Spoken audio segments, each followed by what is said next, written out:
Our story continues 6 years later. 6 years since Jamie Lloyd was taken and Michael Myers was taken. 6 years of searching abandoned buildings, graveyards, finding cult symbols, but he can't find anything.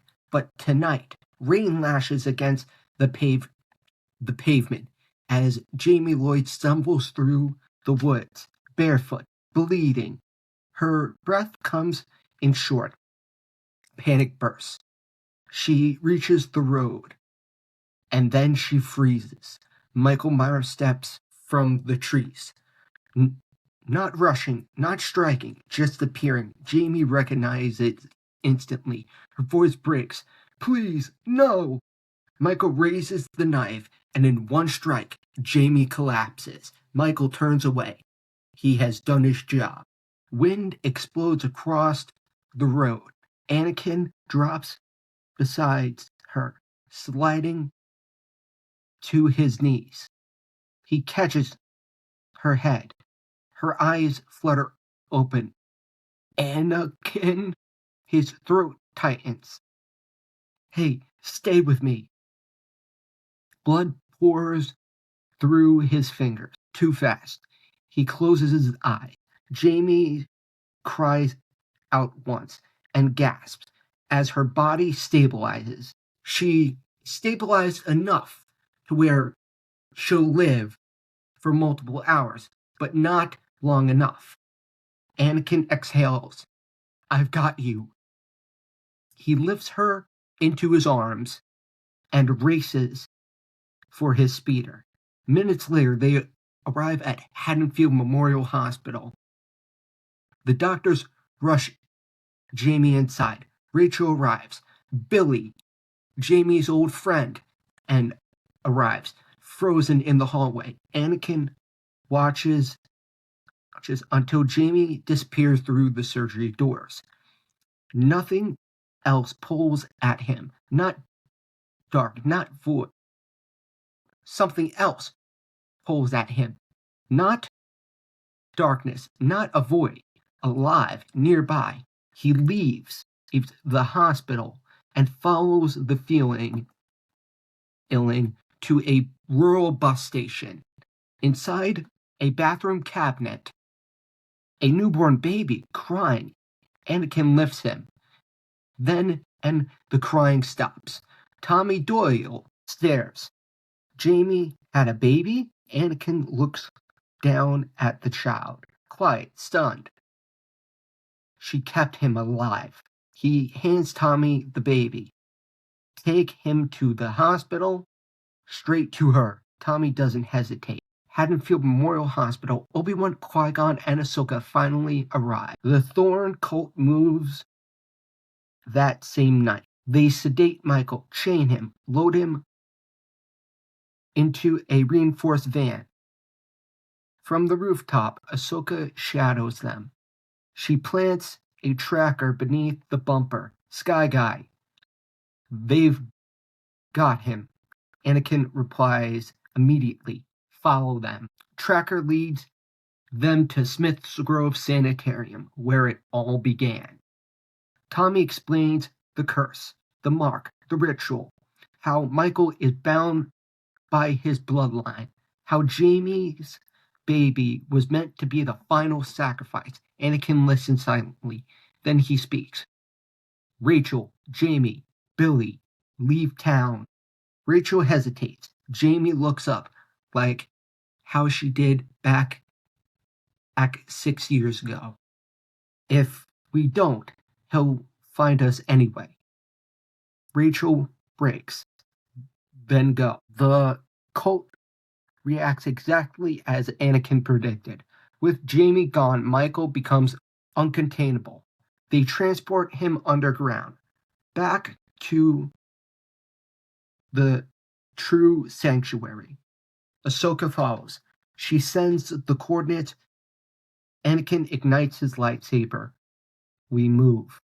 Deep beneath an abandoned industrial complex, the cult gathers. Torches burn.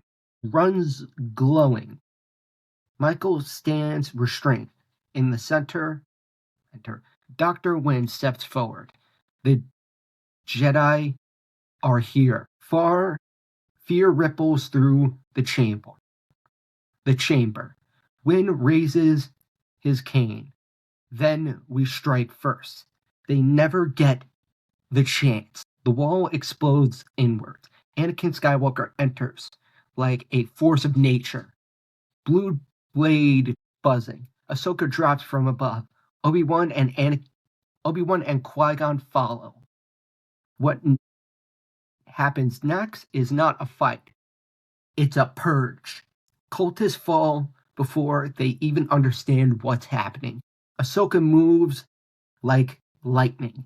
Obi-Wan disarms attackers with surgical precision.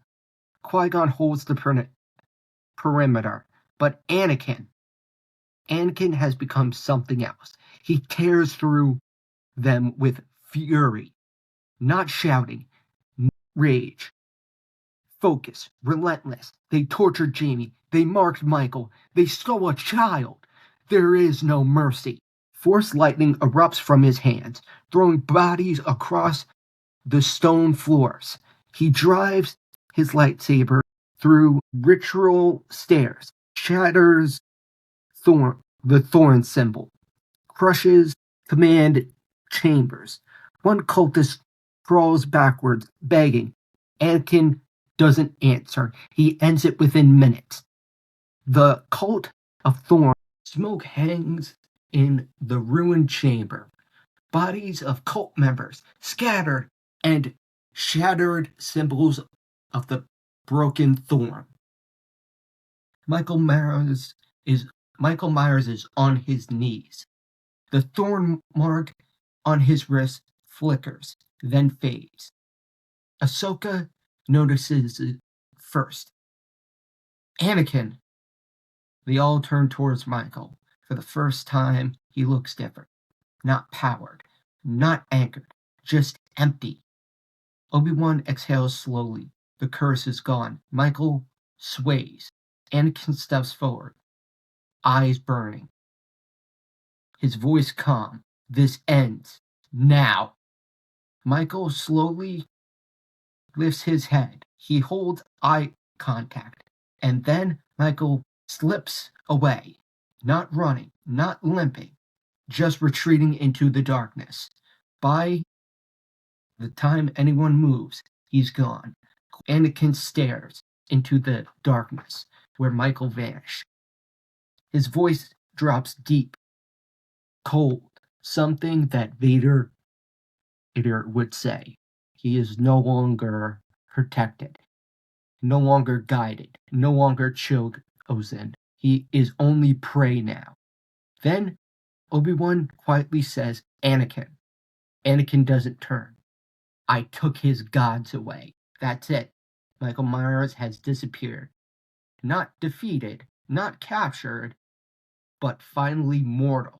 Later, a couple miles away outside of Haddonfield, in a small hospital far from the Myers house and the Thorn symbol, Jamie sits upright in a quiet recovery room, holding her newborn close to her chest.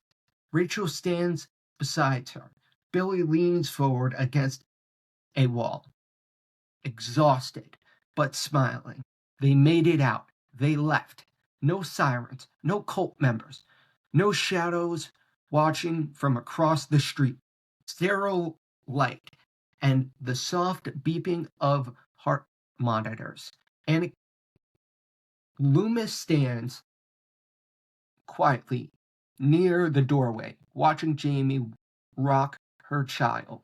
For the first time in years, his shoulders seem lighter. He turns towards Anakin. It's over, at least for now. Anakin gives a small nod. Loomis hesitates, then speaks more softly. I'm leaving Haddonfield. Anakin looks at him. I've made arrangements to stay with Marion Chambers. She's been asking me for years. I think It's time I stop living this nightmare. Anakin studies him. You've earned peace, Doctor. Loomis slowly exhales, God willingly. He looks once more at Jamie and the baby. Then he turns and walks down the hall.